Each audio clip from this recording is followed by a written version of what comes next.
Okay, leading us up to talk about the strategy sharing division launch recently, I understand that you were in Castlerea and Roscommon recently. I know that part of the country fairly well, and I heard you speak on Drive Time on RT Radio 1 about this yesterday as well. Can you tell our listeners a bit more about what is this news regarding youth mental health services in that part of the country and indeed nationally? Yeah, what has been established in Castlerea is a CAMHS Connect. It's what we refer to really as a tele-hub, and that is basically something that allows either psychiatry or indeed psychology, or facilitates that allows psychiatry and psychology and indeed any talking therapies to be, if you like, delivered online to anywhere in the country from a centralised hub. So we have a difficulty across Ireland at the moment with having a sufficient number of consultant psychiatrists who provide clinical governance to teams that work with young people, to teams that work with adults. They provide clinical governance and psychiatry to patients in inpatient units. But we have different gaps in the system where we don't have a consultant psychiatrist. We're not alone in that particular challenge. If you look across the country, across the world, across the globe, many countries are experiencing similar shortages of consultant psychiatry. What they're doing there is enhancing their existing service with online delivery. So to put it into practice for you, to give you a practical example, I could be a parent of a 17-year-old, 18-year-old, 19-year-old presenting into A&E at 2 a.m. with a very disturbing episode of psychosis. Which is very, very frightening for all people involved. And if you go into A&E at 2 a.m, say in my case, if you went into Cork A&E or Tralee A&E or indeed in Tipperary or in Sligo, wherever it is, if you present to A&E at 2 a.m, the likelihood of a consultant psychiatrist being on duty and on the premises at that time isn't always great.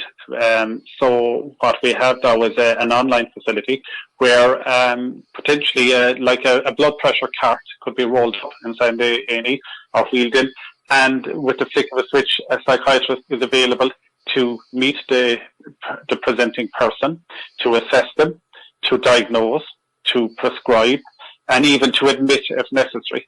And all of those actions, it takes a requirement of a consultant psychiatrist, and they will provide clinical governance to the treating doctors on site. I mean, the person isn't going to be on their own. They're going to be in the presence of non-consultant hospital doctors who will be on duty in the hospital, and indeed some nursing staff and psychiatric trained nurses, and they will get guidance and governance from the consultant psychiatrist, who is acting remotely, so can be in this hub in Roscommon, in Roscrea, and could be providing psychiatry. What we have at the moment is, unfortunately, in some instances, in too many instances, you have a situation where the person presenting to an A&E at 2 a.m. has to wait perhaps until 8 a.m.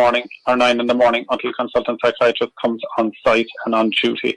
And that's a very, very stressful 5 or 6 hour wait for the person themselves, for the family member or friend who's with them, or indeed for some of the other people and, some of the staff there as well. So that's one level of it. That's one example of it. I heard a consultant psychiatrist talk recently about there are only 4 inpatient units for young people in the country. There's 2 in Dublin, 1 in Galway and 1 in Cork. And I suppose the 1 in Cork is full. You may have somebody from Kerry needs to be admitted to an inpatient psychiatric unit, a young person, and they may have to go to Galway where there's a vacancy. Well, then in that case, the consultant psychiatrist again has to travel from Galway down to Kerry to assess the young person before deeming them suitable to be admitted to the inpatient unit, whereas now that assessment could be carried on online, and where typically it would have taken a full day of a consultant's time to do one single assessment, the travel from Galway to Kerry. If you do it online, it can be done within 1 hour. And, that consultant psychiatrist can do so much more work. So that was one of the developments in the Castlerea premises. We also have opened there a day hospital for CAMHS, for young people, and we also have a day hospital there for psychiatry of later life.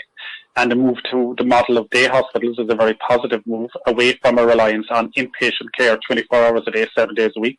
A lot of people, if they could access the necessary psychiatry, psychology and talking therapies and assistance during the day, in a day hospital, can go home and spend the night with their families in their own home, which obviously is much more preferable than having to be admitted to a psychiatric unit. It's a good investment in the town, isn't it, in Castlerea, having a day hospital? Yeah, well, I mean, it's a very positive development for the people in that area to have access to a day hospital. This was the Rosalie unit. It was a former psychiatric unit for older people. And over time, it became an obsolete model, really, because the people got much older who were living there, the residents there, and their care needs became more geriatric than psychiatric. And they needed to be, with professional staff who were trained in geriatrics to care for their needs. So some of them were moved on to nursing homes, and the unit became empty. And there was a commitment I gave to ensure that it would continue to play a part into the future development of services in that area.